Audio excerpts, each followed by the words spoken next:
Our card for today, it says, I accept myself wholly and unconditionally.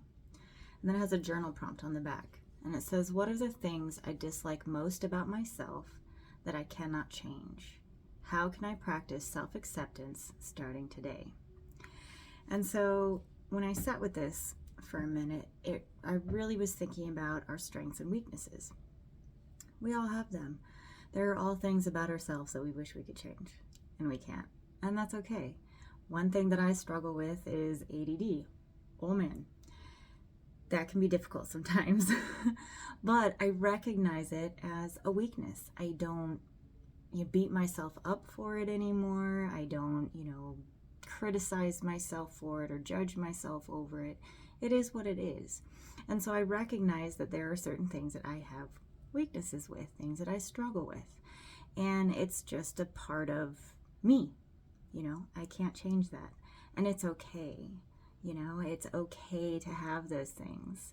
And so when we recognize those parts of ourselves that, are on that weak side, we shouldn't condemn ourselves over it or judge or criticize, but just look at ways of how can we bring our strengths into play? How can we bring our strengths in to kind of help mitigate? And so I am notorious for sticky notes. If I don't have sticky notes around with all the little things that I need to do or remember or keep track of, then I'm going to be totally lost in the sauce. So I use that strength of my ability to make notes and bullet lists, and I use that to help me in that ADD weakness. That part of me that tends to forget what we talked about 2 seconds ago kind of thing.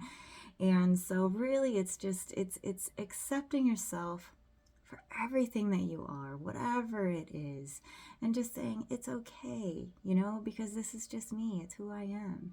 And we look at our strengths and we look at our weaknesses and we just bring them together. And as we bring them together, then we find that sense of wholeness that helps us to really live in that unconditional acceptance and love for ourselves.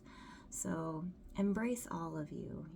Every part of you is worthy. Every part of you, whether you see it as a weakness or a strength, is yours, and it's beautiful and it's awesome. So own it and accept it and know that you are worthy, and look at those ways that you can really practice that acceptance in each day, because you are worthy, you are lovable, you are amazing. And so own it. Accept yourself wholly and unconditionally.